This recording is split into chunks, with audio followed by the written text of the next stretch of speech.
of all human beings, the creator of all things visible and invisible, the one who has the almighty power. We call upon your name this morning hour as we continue to sit in the TRRC. And we call upon your name that you will shield and shelter and protect and defend this nation, the Gambia, from harm, from danger, from all evil plots, and from the wicked imagination of the enemies of the land.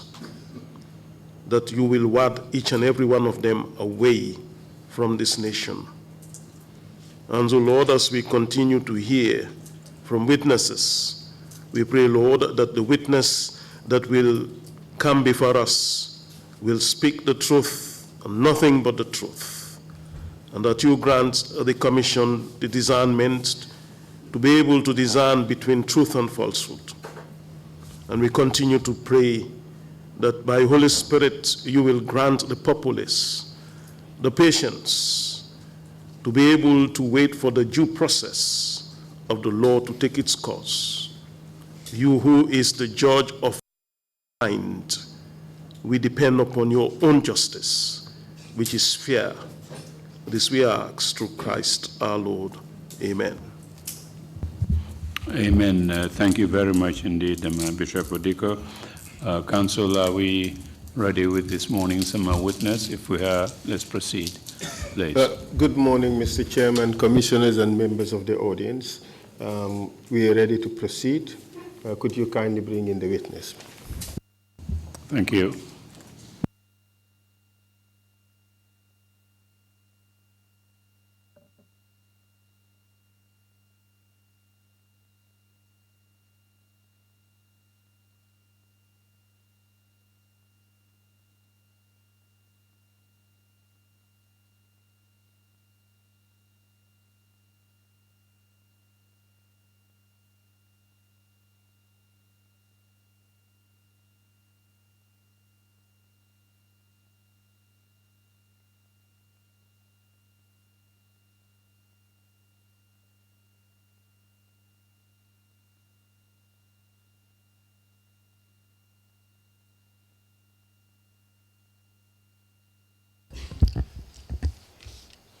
I, Philip Saine.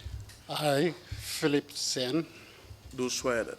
Do swear that. I'll speak the truth. I'll speak the truth. The whole truth. The whole truth. And nothing but the truth. And nothing but the truth. So help me God. So help me God. Thank you.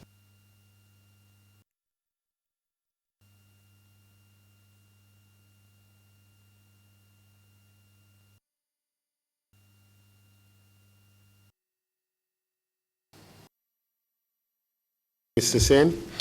Good morning. Welcome to the TRRC. Thank you very much. Thank you for agreeing to testify at very short notice.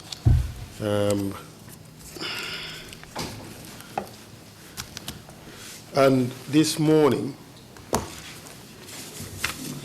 we would speak to you about the attacks on the religious freedoms of people of the Christian faith. If you paid attention to the public hearings of the Commission in the last 2 weeks, we dealt with a similar topic, but this time focusing on those of the Islamic faith. And during those testimonies, we have heard of serious attacks on imams for preaching a brand of Islam or views that are different from that espoused by Yahya Jammeh. And in those attacks, we have learned that quite a number of imams were arrested, detained, tortured, and some persecuted to the extent that they had to go away on exile. we are given to understand that, in fact, the attacks on religious freedoms were not limited to the Muslims who also shared the same faith as Yahya Jammeh. It in fact extended also to the Christian community. So you're here to testify about what you term a catalogue of persecution and harassment of Gambian Christians during the Jammeh era. Are you prepared to go ahead with that testimony? Yes, lead counsel. Thank you. I'm prepared. Just a preliminary. I understand that you have written a book on the subject entitled Challenges of Gambian Churches During Yahya Jammeh's Era. And that book is to do with the same catalogue of persecution and harassments that you talked about earlier, correct? Yes. Okay. So what I intend to do this morning or today is first of all to try to identify you as a person. So we go through your biographical information, and thereafter we would take a look at the various topics you have identified in your list of issues. And I have added some, and I'll bring them to your attention, and hopefully we can discuss them. The first is the alleged Muslims' attack on a church or Sunday worshippers at Omega Evangelical Church at Pipeline. We would discuss that. Then this to discuss is the confiscation of land belonging to Presentation of Mary Sisters in Banjul. We would also discuss the veil controversy at Saine Trrc's secondary school. I think it's Saine Trrc's secondary school. All right? Yes. We would also discuss the interruptions of Christian processions, citing as an example the one at Kairaba Avenue. We would discuss the drumming ban that was imposed in June 2016. We would discuss the request for cessation of burials at the Christian cemetery in Banjul, the head tie ban during official hours,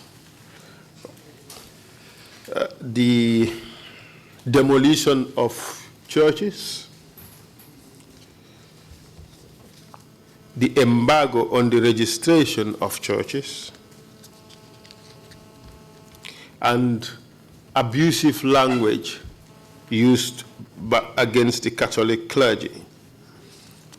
I would also add to the list the presence of Zakir Naik in Gambia and the influence he had on, or his impact on religion in this country.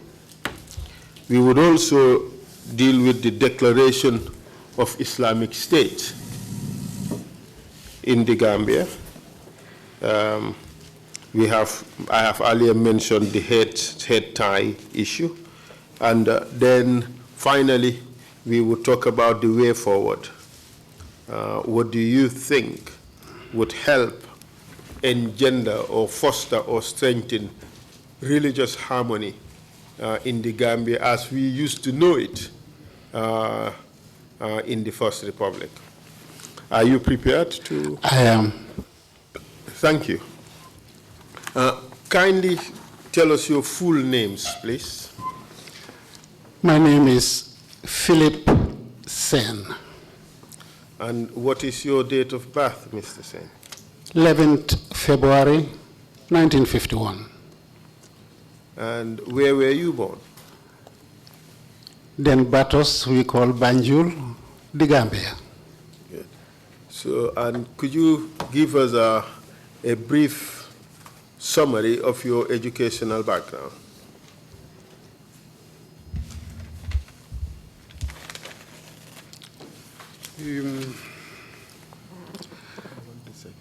I did my primary and secondary school at St. Augustine's High School,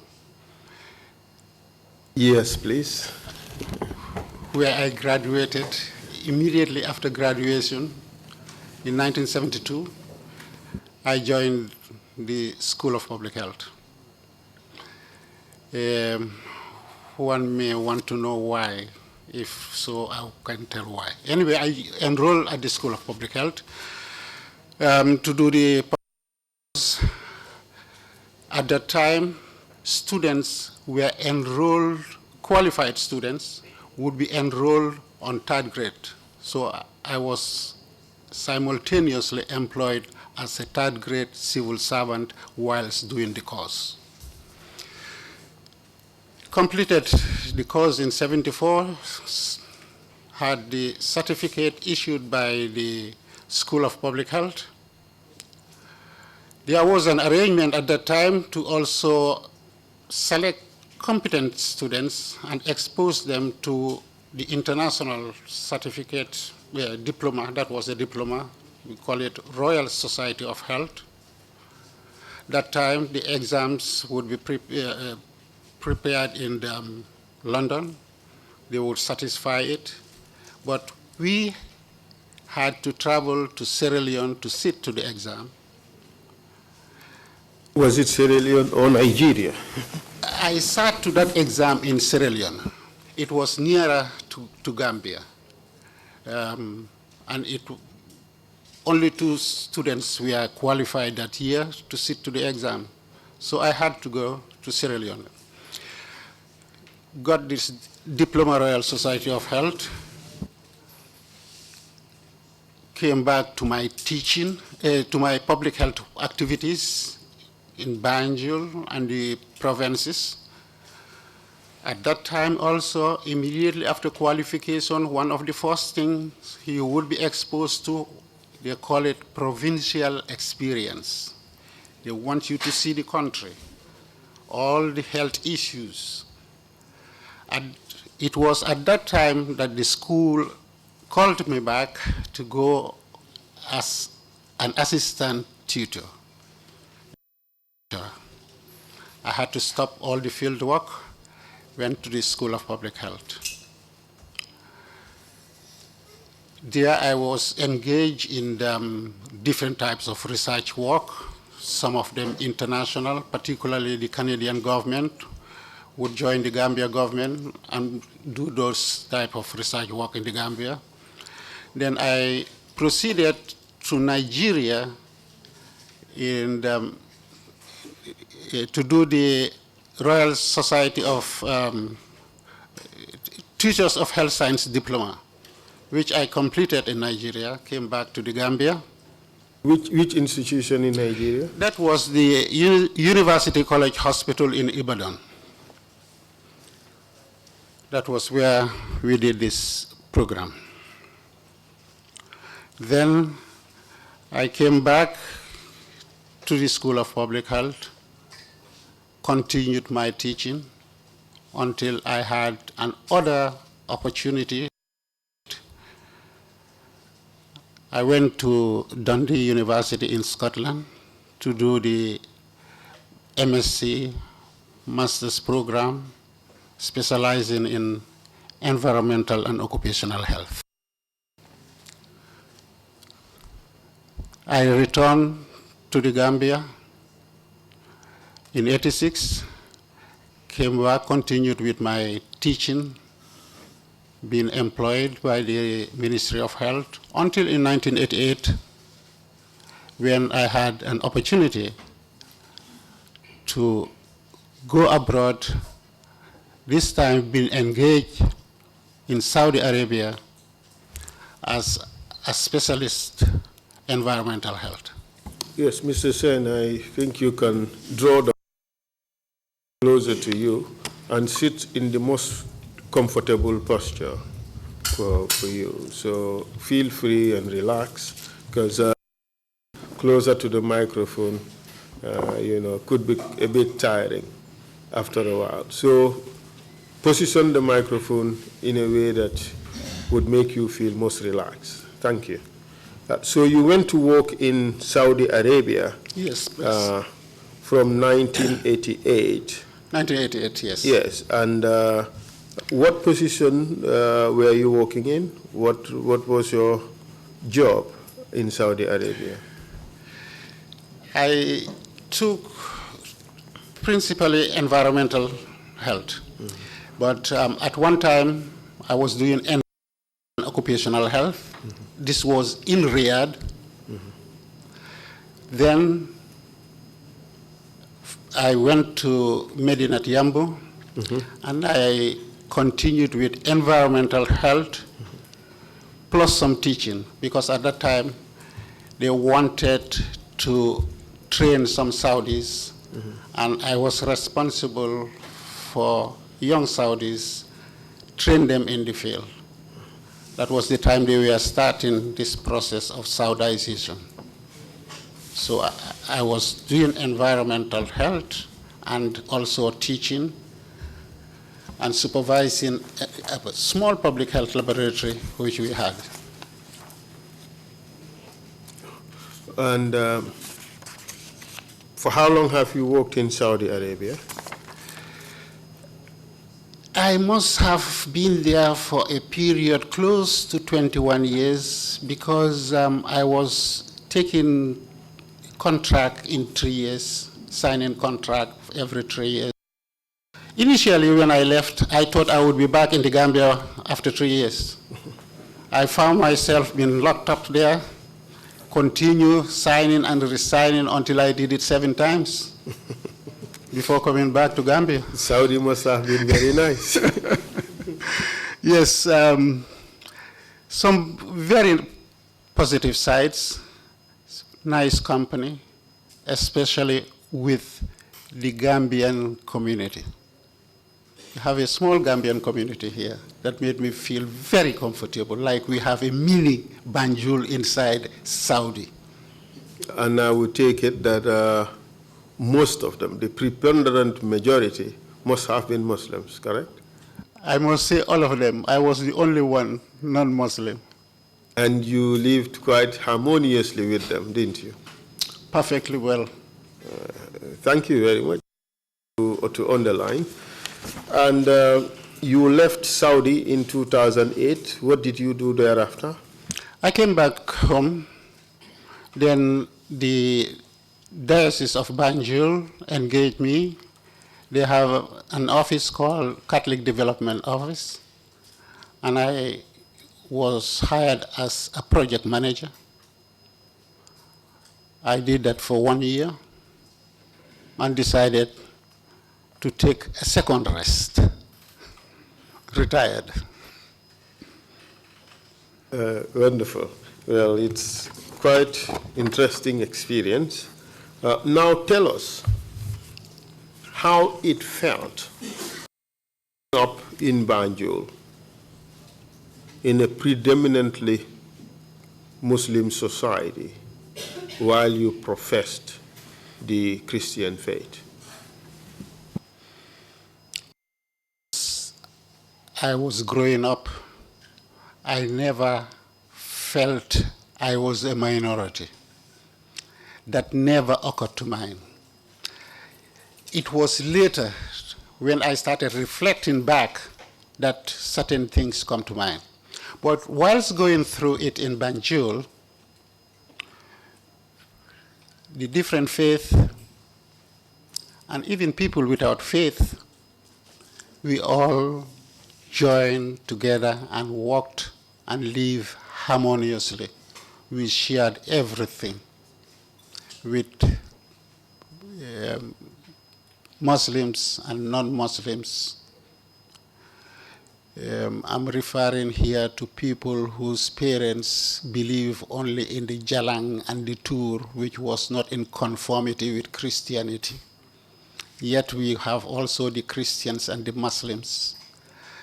We never have an issue. Perfect relationship. We shared everything. We shared the same street, the same classroom, the same lunch. We would eat lunch together. We would play soccer together, go on our football matches, have our social clubs. We are all mixed throughout. In all these activities, you find Muslims and Christians. Yes, the ratio, it's later that I started reflecting back and seeing the ratio, but at that time, the ratio never affected me. For instance, it is only now that I realize that whilst we had a social club of 22 members, only 4 were Christians. But at that time, it never bothered me. It never came to mind. And we shared our meals together. We sleep on the same bed. That continued until in my teenage. Later on, when I left Banjul and came to New Joshua, whenever I traveled to Banjul, I found it a little bit difficult to come back in the evening. I would then spend the night in Banjul, and the night would be in a Muslim home. These were my friends.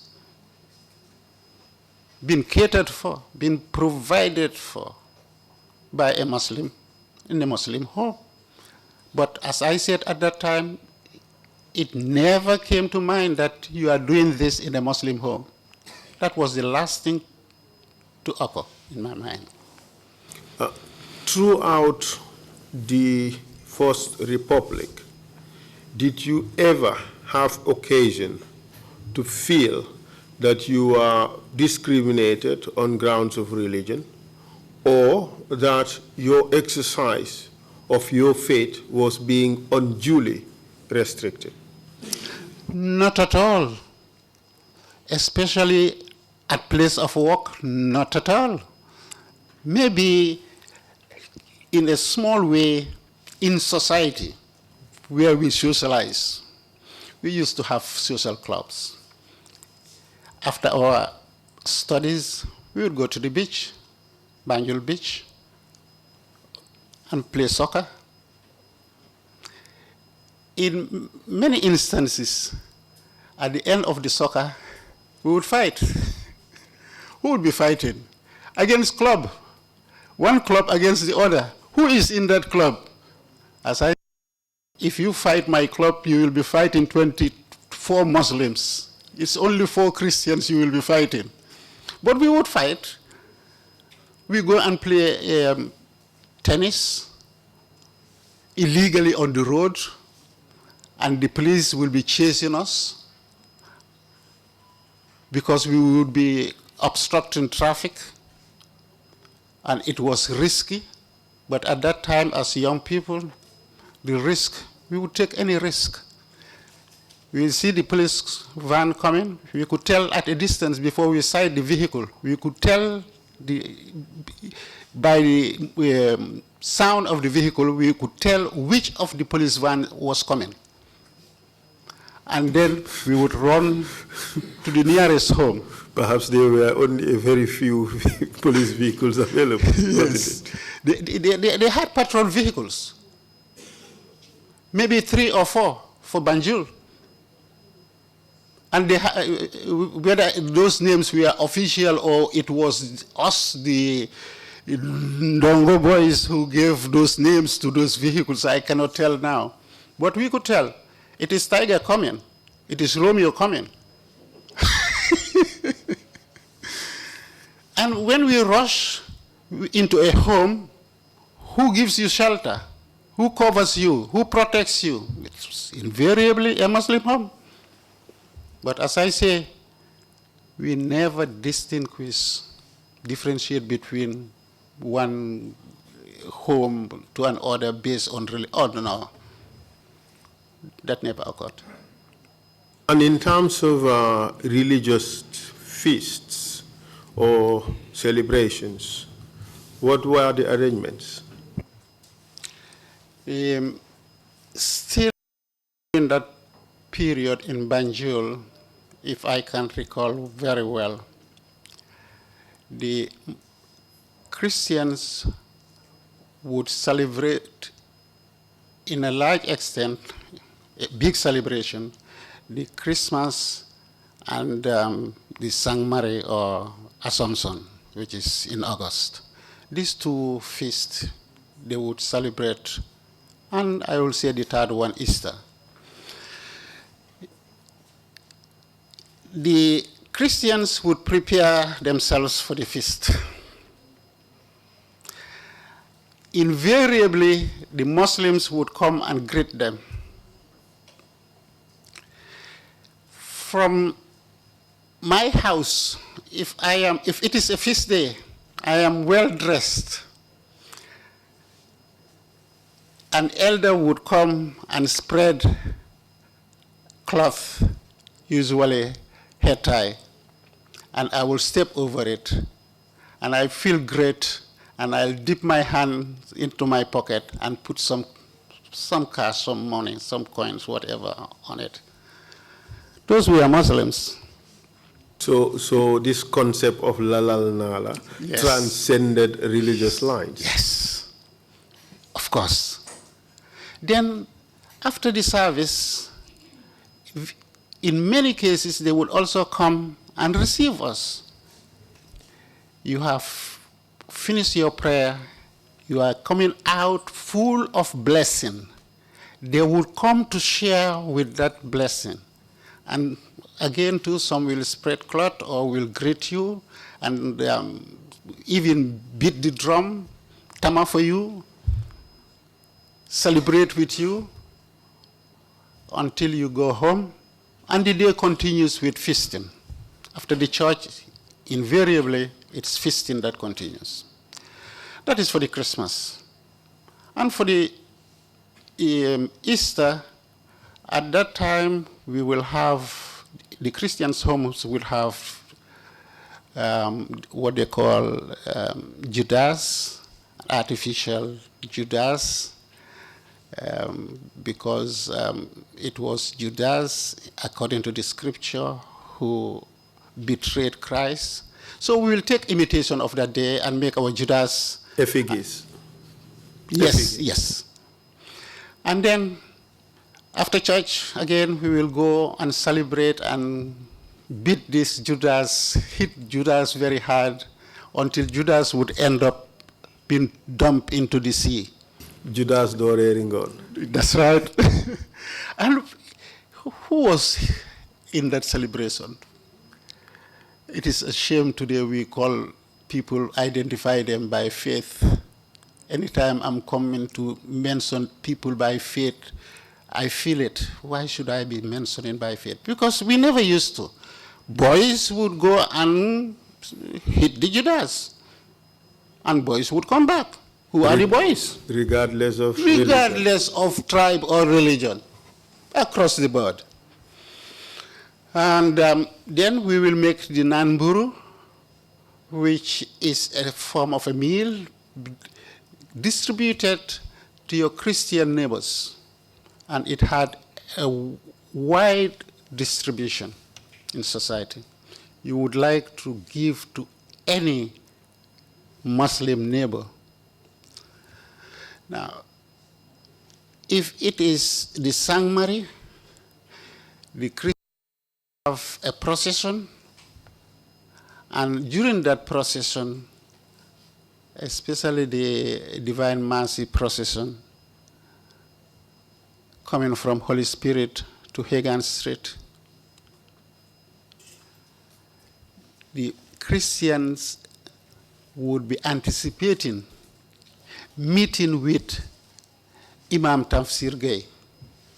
This was a reputable Muslim elder. And he would leave his house and come and meet with the procession, and that was one of the best sights. You wouldn't want to miss that in any year, to see him embracing with the Christians at the procession passes. It was lovely, good relationship. Likewise, the Muslims, when they have their Tobaski, the Muslim feast, I can remember very, very early, Imam Lamin Ba, Hagan Street, would be passing by, going to the mosque where we have Independence Drive. And we, the Christians, would be excited to be the ones beating the drum for the Imam to go to the mosque. That was something very lovely. We were eager to go and beat the drum, and we enjoyed it. And he would walk, wouldn't use any vehicle. He would walk from down Cotton Street after up to the mosque. And that was a lovely parade, being celebrated by people of all faith. And maybe because the Imam used to host also many non-Muslims in his home. And these non-Muslims comprise mainly of Christians. Coming from Guinea, they would settle in his home until they get settled in Banjul, eating, being accommodated. Oh, the relationship between Muslim and Christian was so tight. I'm not exaggerating anything. In fact, I'm not giving you a full account of the harmonious relationship. We used to enjoy the Tobaski, the Chere. We used to enjoy the Afra, because close friends would also roast the meat for us. We used to enjoy the Gamo. And we are Christians. Most welcome. We celebrate it, we stay till daybreak with them.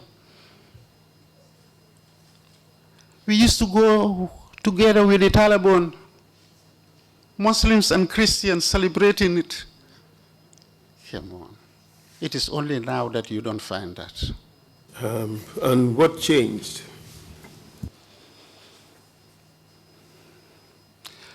Is that a question?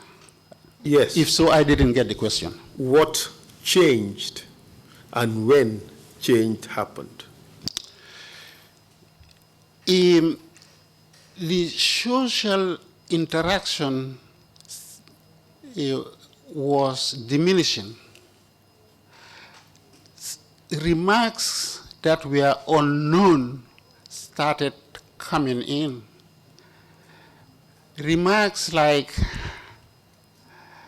I wouldn't go with this person because kafir la. You would hear people making an argument and they would look at you and say, you don't Juliet because you don't go to the mosque. It is only then. These are very, very recent. Very recent as in what period? First Republic, Second Republic, or Third Republic? Certainly in the Second Republic. This we are not heard of in the First Republic. It was only in the Second Republic that they started coming home. And also I must emphasize that it was towards the end of that Second Republic, not at the beginning at all.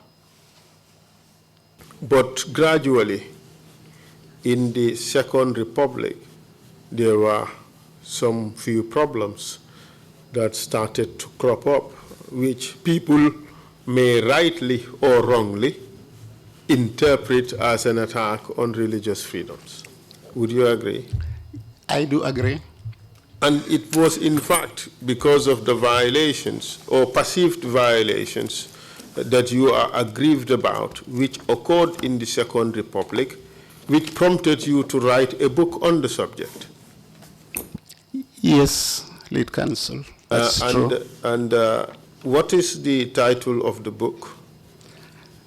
Challenges of Gambian churches during Yaya Jammeh's era. Do you have a copy of the book with you? I have a copy here. And in the book, you addressed all the problems you believe Christians were facing in the Gambia, correct? Most of them.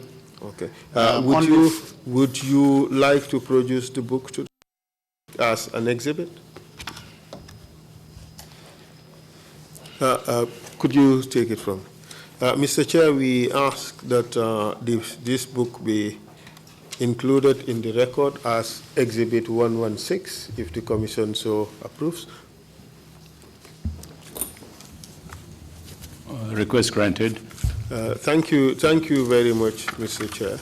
And let me just briefly examine some of the chapters in the book, just to show how relevant they are.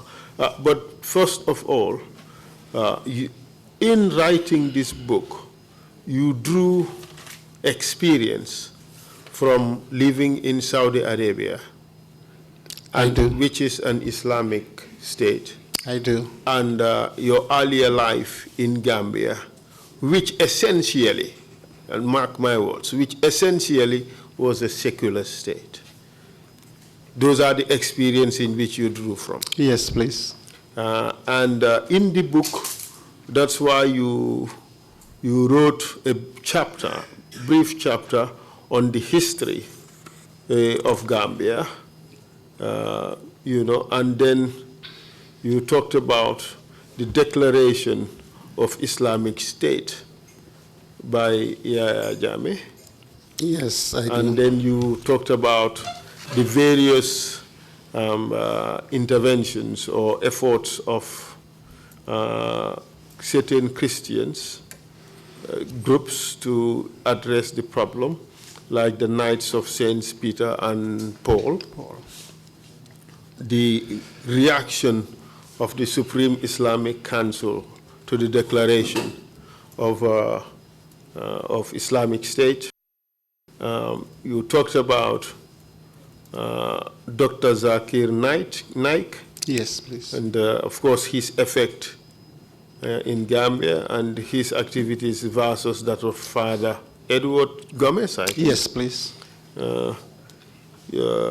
You talked about the paper by Matthew K. Jallo, yes, entitled The Gambia, Inviting Radical Strain of Islam, the New Political Activities and Overt Politicism of 2016. Interesting. That's correct. Then you talked about the Gambian Christian Council, their National Day of Prayer, and then the Roman Catholic Diocese of Banjul, their annual procession, and all the activities really of the members of the Christian faith aimed at protesting the decision of Jammeh to declare the Gambia an Islamic state, and so on.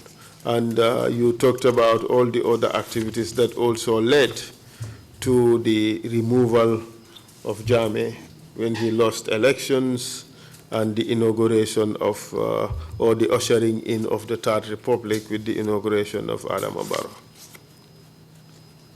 And that's it about the book. That's true. So in a sense, a lot of it talks about really the attack, or what you think, what you believe is the violation of the rights of the Christians by declaring the Gambia an Islamic state. So we would come to that Thank you. Later. Thank you very much.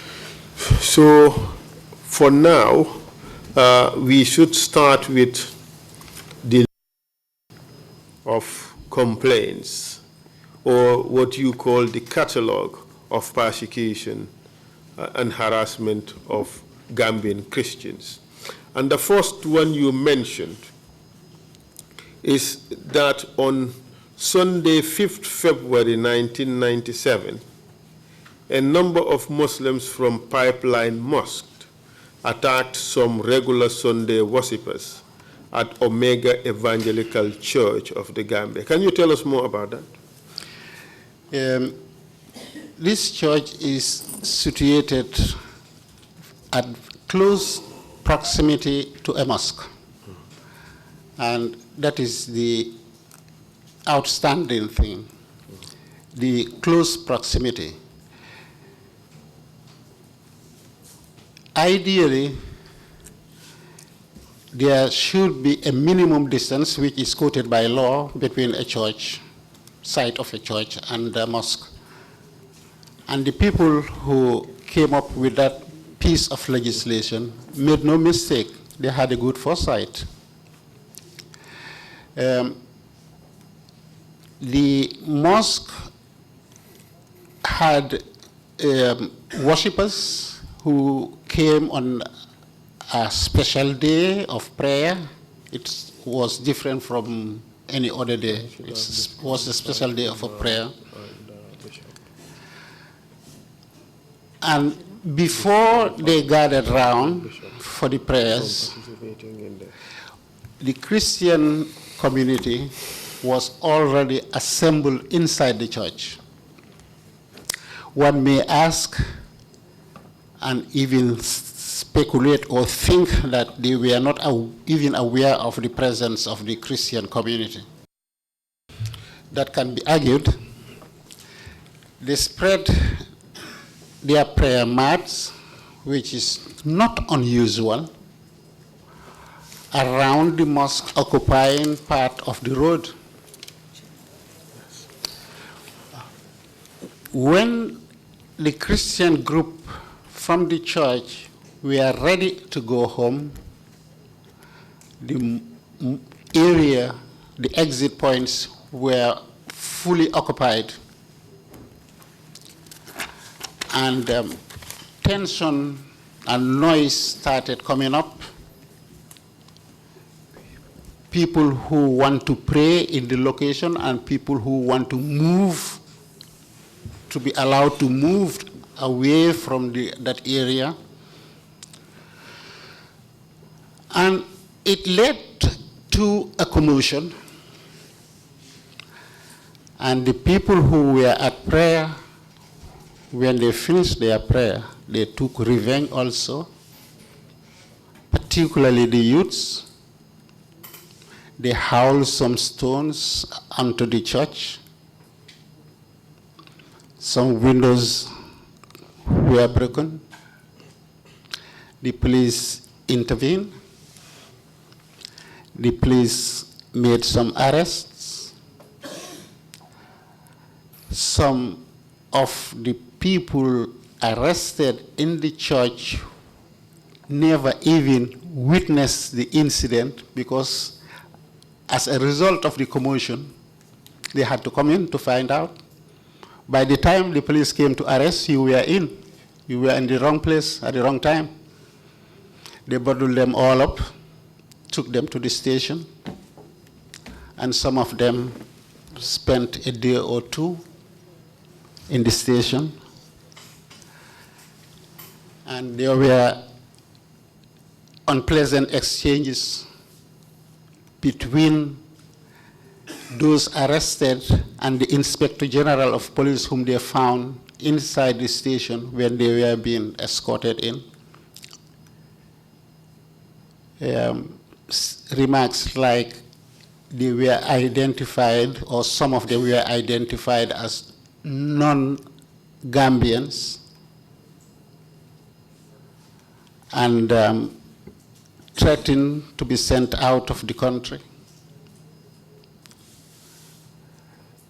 The issue later died down when they were released. And then that was the end of the story, which I may draw up some lessons. But before we come to the lessons learned from this, would this be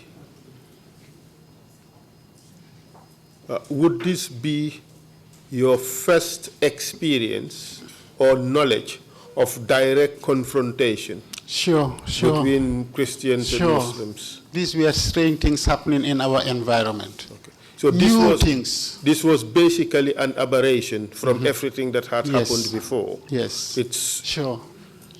and this also happened on an Eid day, correct? Sure. That Eid day coincided with a Sunday where Christians would also be worshiping.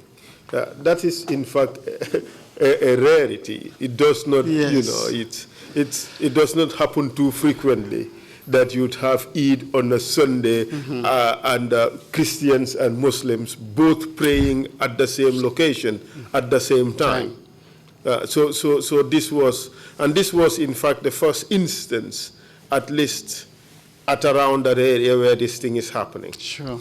So there was no, in fact, planned activity for Muslims to attack or interrupt Christians, correct? I don't think it was planned. And it was never planned. Likewise, one wouldn't expect that the Christians would have planned to also disrupt the Muslim prayer. Nothing was planned. So in a sense, what happened here was just basically a coincidence of two faiths exercising their beliefs or they're practicing their religions at the same time. Is that correct? I agree with you. And because of the sheer numbers of the Muslims and the space available for prayer, they had to extend their prayer mats all the way to close to the church. Agreed. And so this created what one would perceive as just a mere inconvenience. Wouldn't it that be the case? I totally agree with you. In fact, I have previously heard about this story, and the explanation that was given is that the Christians were playing very loud music when the Muslims were also performing the prayer, which basically created some form of noise pollution or obstruction whilst the Muslims were praying. Whether that is true or false, what is your take on that? Again, to maybe my experience in the Middle East would tell. I have seen the Pope visiting Jerusalem and passing through, going to the church, when at that particular time, it's rare though, exactly at that time there was this call for prayer and the church bells were being rung. You could hear the two sounds opposite each other.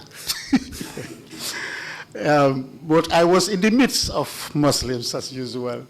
And we just smiled to each other. We say, well, that is understandable. Yes. But it does not compare to the situation where you have a charismatic church, as it is called, blaring music while prayers is going on. Wouldn't that really cause a bit of attention? I can understand that. Especially when people don't know each other. You don't know each other and are suspicious of each other. The slightest thing will irritate the other party. But also we have to look at this in its proper context. You would agree that there's been an influx of churches in Gambia, especially in the beginning of the Second Republic. Would that be a correct observation? Yes. And a lot of these are churches that were previously unknown in Gambia, correct? That's correct. Because what we were used to were Catholic, Anglican, Methodist, and a few Protestant churches. That's what Gambians were used to. Agreed. And in fact, the way of worship that we were accustomed to was the churches using organs and the bell, but not the drumming of loud music and the speaking in tongues and all the other things that we now see in the charismatic churches. Agreed. I will add only that it's not limited now to the charismatic churches. It has extended to the Catholic and Yes. other Protestant churches. Yes. So as at 1997, when this event was happening, you had perhaps the Muslim Eid prayer being interfered with, as some would call it. I'll underline that word and put them in quotes, being interfered with by something that is new to them, a church that is blaring music and a loud noise being emitted from that church. So perhaps maybe that aroused tensions. That would add to it. Because of the proximity and the fact that the Muslims were praying so very close to the church, the act of blaring music at that time may have been viewed by the majority, as insensitive. Would you say that? Yes. And in fact, wouldn't you think that on that basis, it would be the Muslims who would think that their prayer is being interfered with or being interrupted? Yes. And in that case, it is them who would feel that their rights were being violated at that time. That is correct again. So let's take this issue as one of those minor inconveniences that occurred at one point in time, which was duly resolved very quickly. Would you agree? Yes. And so we drop this as a violation of the rights of the Christians. Would you agree? Yes, please. Thank you very much. So let's move on to the second. The second one you raised is the appropriation, unlawful appropriation, I would take that is what the complaint would be, of land belonging to the presentation of Mary Sisters in Banjul. Could you tell us more about that, please? This is a convent belonging to the Sisters Presentation of Mary. They have 3 main locations in Bakau, their main center, in London Corner, Serekunda, and also in Banjul, where they have the skill training school. Now, this one in Banjul is just opposite the National Library and very close to where you have the present National Assembly. The school was there before the National Assembly. They had space for the school and also space to accommodate the instructors, the sisters in charge. When the National Assembly was being constructed,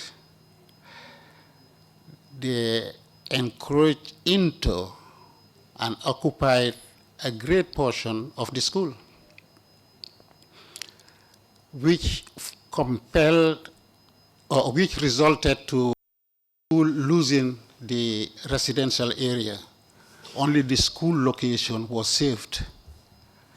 As a result of that, they had no more residents in Banjul and have to commute daily from either Serekunda to Banjul. And that continues up till today. In a sense, the complaint is that this is an unlawful appropriation of property or unlawful occupation of property belonging to the Presentation of Mary Sisters. Yes, a small qualification here. It belonged actually to the Diocese of Banjul. Diocese. One may not see the difference between the diocese and the presentation. Okay. Because the presentation of Mary Sisters is under the diocese. Okay. All right. And maybe the title to the land is Belongs to the Diocese of Banjul. Yes. But if on this one, first of all, under the law, the state would have the authority to appropriate land to, and give compensation for it if the appropriation is for the national interest. That's true. And the building of the National Assembly would be in the national interest, wouldn't it? I agree with you. Therefore, if in building the National Assembly it was necessary to occupy some land close to it in order to facilitate the process, you would agree that perhaps that may have been some necessary state appropriation or occupation of that land, even though compensation needed to have been provided. Yes. Sometimes it is the manner in which certain processes take place. If it is in a normal event where the state wants an area, would formally write and inform, send a notice, and give a reasonable period of time for you to move, to vacate, or to be relocated. Then you would take that to be a normal process. And when that happens, you expect to be compensated for what you have lost. That is, again, normal practice. These two never happened with that, and that was the annoying part. And that was, in fact, the violation as well. Yes. All right. But you would agree with me that the violation was not done by reason of the fact that the land belonged to the Christian community. You would agree that the violation was not done for the simple reason that the owners of the property were members of the Christian faith. No. They needed the land, they took the land. So this because you belong to one faith or the other. Yeah, exactly. So this was a violation of the right to property. Yes, please. Simpliciter. Yes. It could have been property belonging to a Muslim. Could have. And that would not have really mattered for the government. They needed the land, they took the land. All right. So, but this matter is being prosecuted in court, isn't it? Up till today. Yeah. Since that time, this is the time of our ex-president up till today. Okay. Good. So, do we agree that this issue is not a rights violation? No. Religious rights violation? It is not. Yes, it's just a violation of the right to property. It is. Okay. Thank you very much. You raised this issue of the veil controversy at Saine Trrc School. Could you tell us about that? In Saine Trrc, they also, this was one of the first occurrences of religious intolerance being witnessed in this country.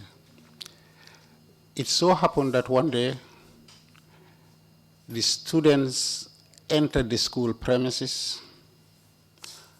How many of them? Many. With a different type of uniform. The look was different for the first time. They extended the length of the uniform up. It used to be below the knees. Now they extended it to above the ankle. So from a distance, you will know that this is a different school uniform. The school badge, which had the motto insignia of the school, for all those children, and they were mainly girls, they were ripped off from the school uniform. So they enter in the school ground without the badge and a different length of dress. And they put on the veil as well. Was it a veil or a headscarf? Call it headscarf. Call it headscarf. Covering the hair, covering the neck. And the school authority and asked them to go and change and come with the proper school uniform. Again, too, it ended up with push and pull until the school had to be closed because the school authority insisted that unless the students come with proper school uniform, they wouldn't be admitted in. And those students who gathered some support at that time from the opposite premises, they called them Bilal's mosque, located just opposite the school. Also, we are pushing. So it became a tug of war between these two functions. The school was closed. Government authorities intervened. And the matter was resolved eventually. And they started operating the school. How was it resolved? Government made a statement at that time that the school had all rights to stipulate a uniform, and if it is to be changed, it had to come from the school or the teacher-parent association, not from outside. This was how it was resolved.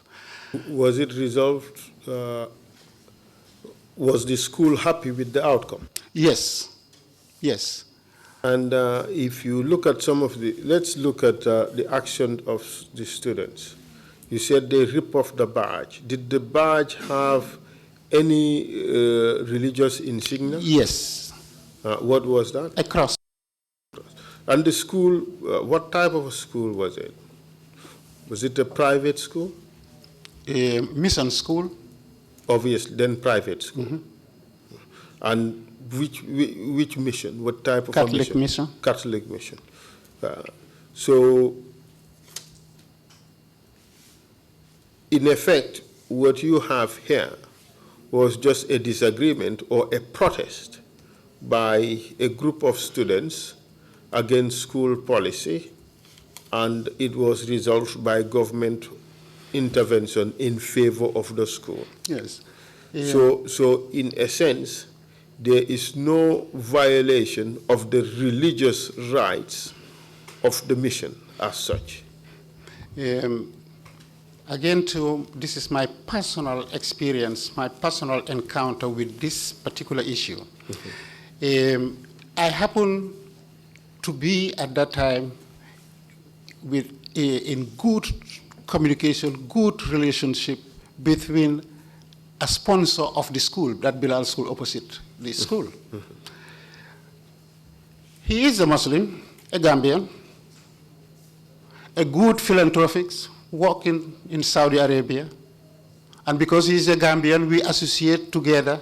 We relate very well. When he had this incident, this was a Muslim, he immediately stopped sponsoring that school. And this is a Muslim. He said, this is unfair. Why should, had I known that they are using my money for this purpose, I wouldn't have sponsored them. This was his reaction. And Gambia government also said, you must abide with the rules and regulations of the school. If you cannot, you move to another school of your choice. It looks like the girls may have been radicalized. That is what it signals to come up with that particular posture. But also, you would agree with me that this issue of Muslim girls wearing veils to school, irrespective of what that school is, has in fact been a very difficult constitutional issue that many Commonwealth countries have had to grapple with. And I would give you one example. In Trinidad and Tobago, for instance, they had this hijab case wherein Muslim girls insisted on wearing hijab to go to school.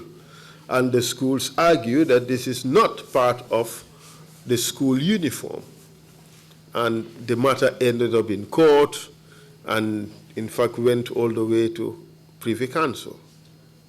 So, but the tension here is that the right for religious worship, the protection of the right, is with the individual.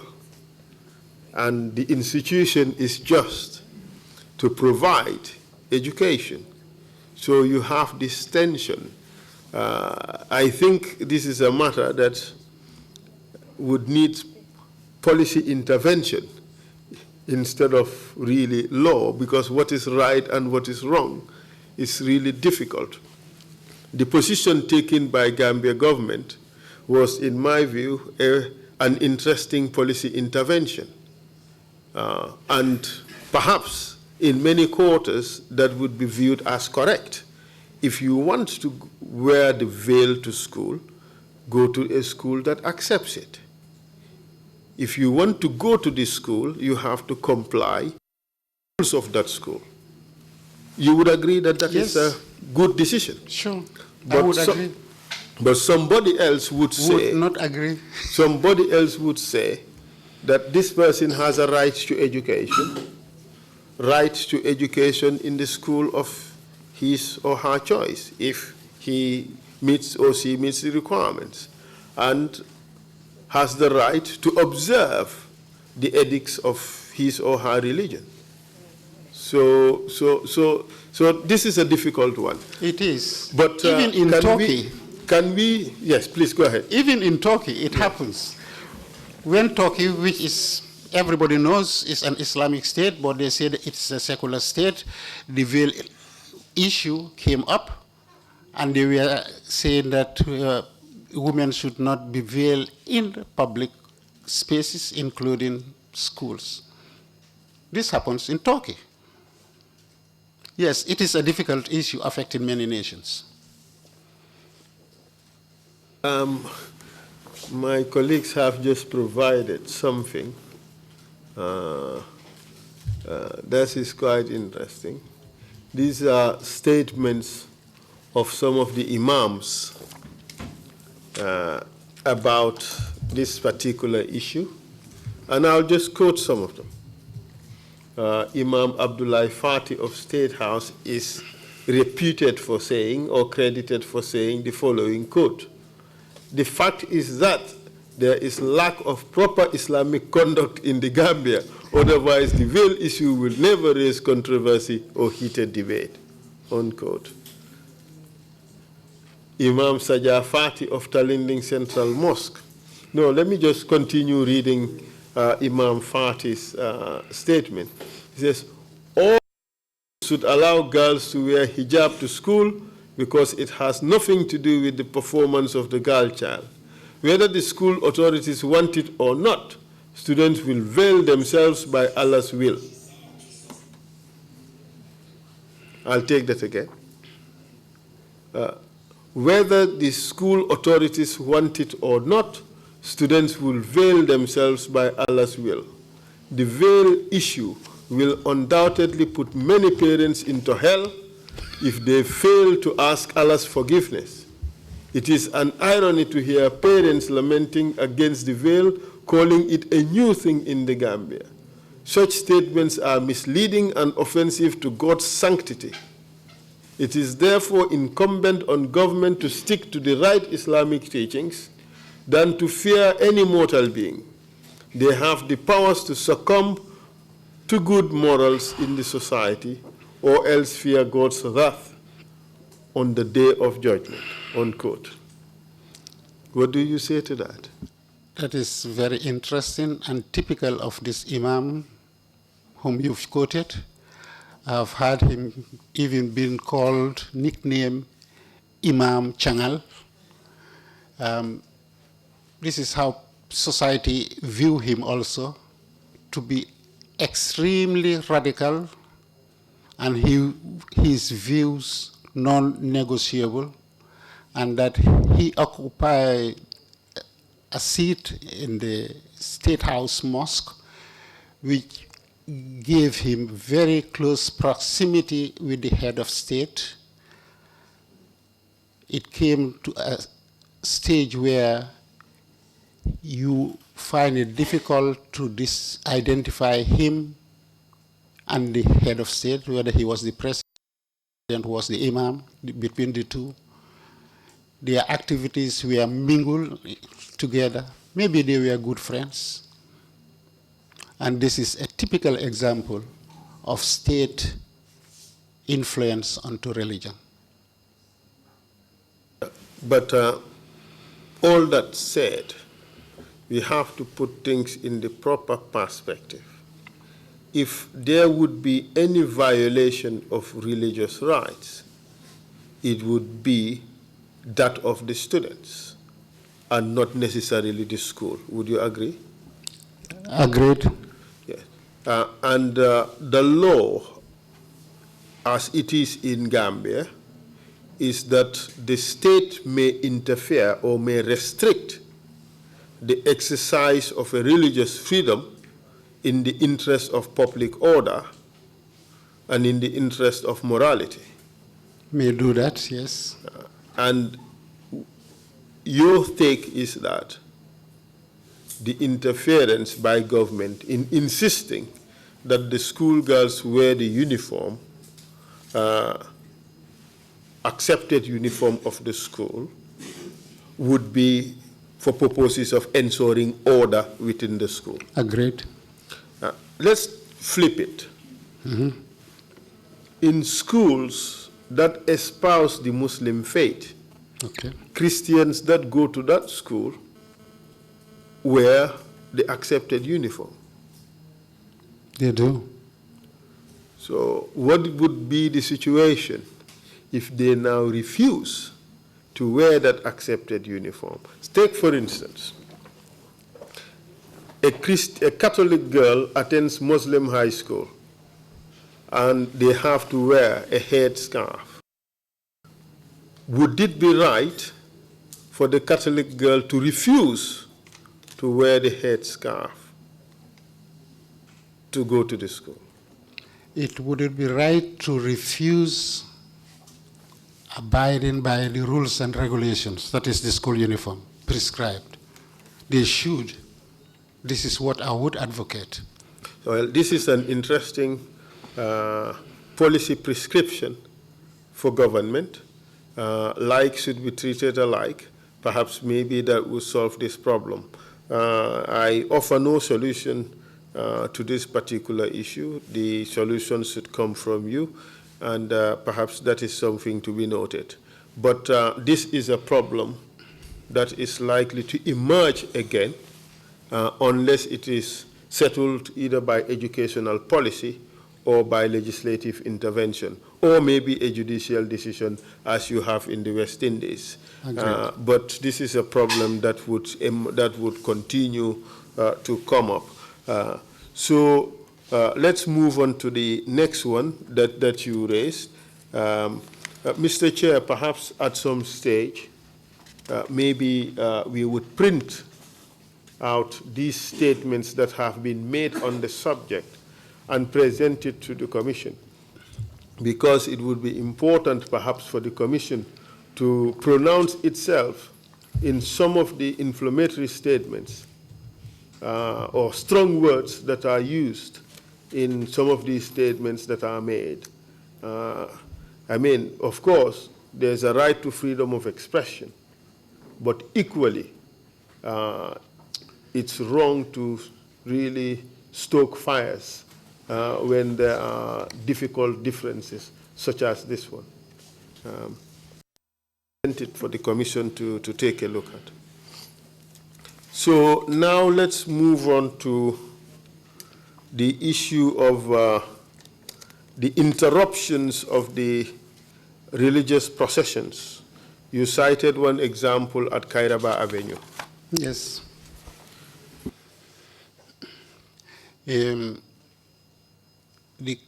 Catholic community was having a religious procession starting from Banjul and ended up near traffic light, Kairaba Avenue.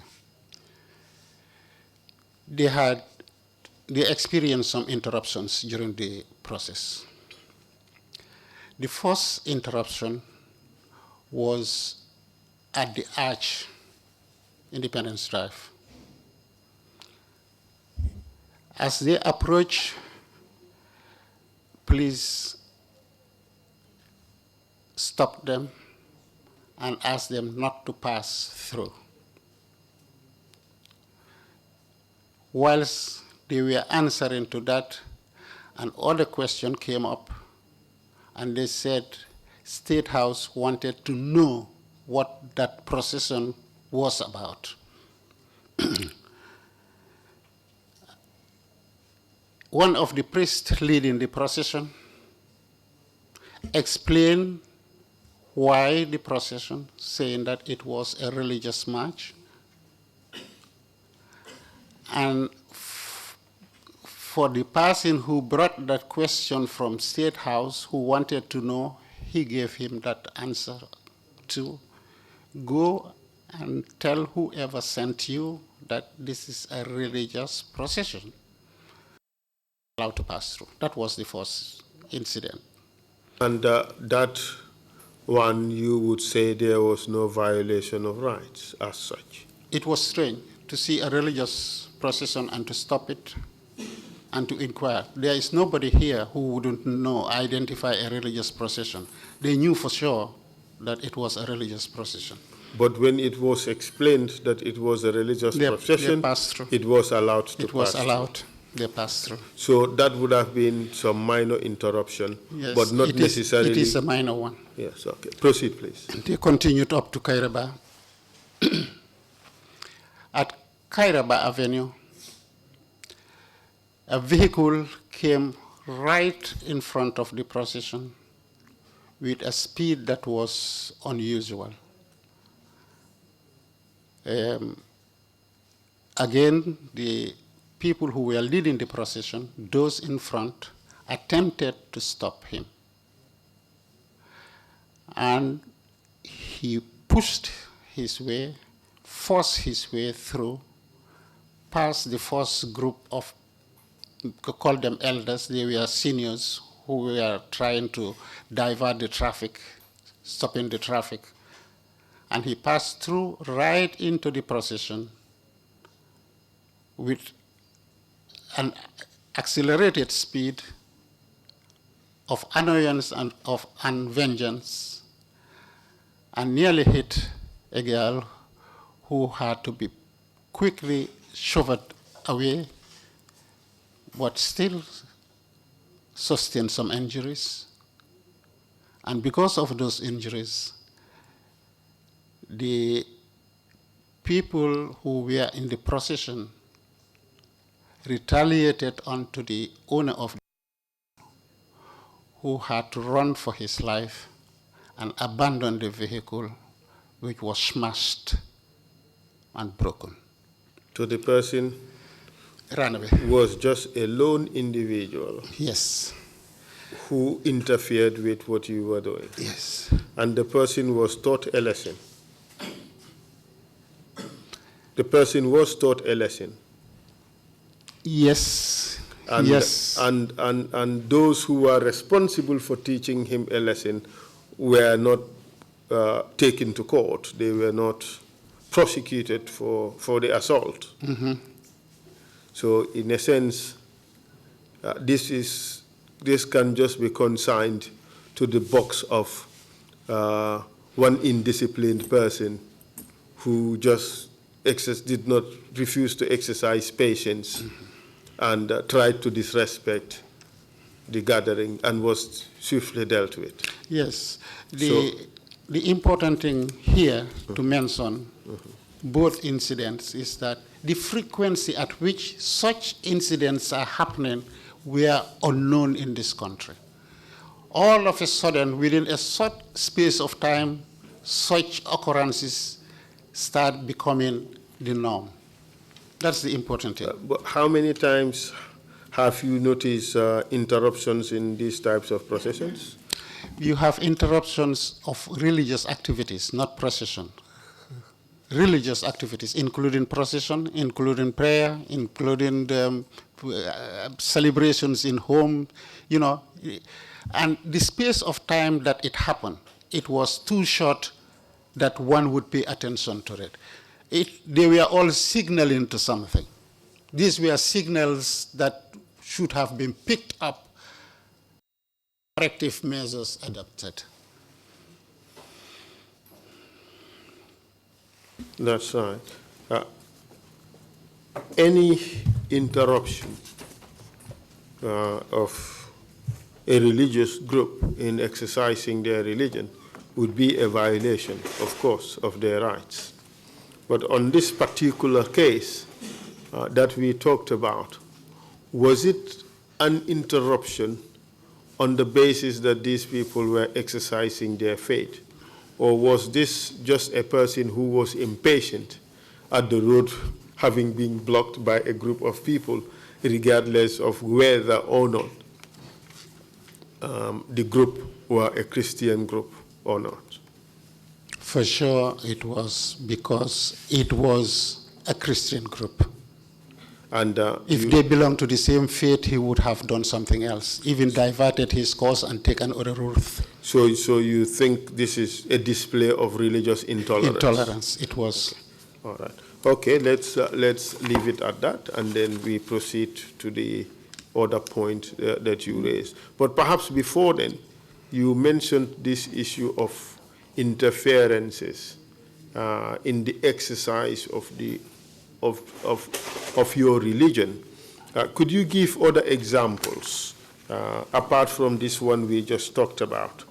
By the way, this one you talked about, the last one you talked about, the interruption of the procession, happened in April 2016. Exactly. Correct? Exactly.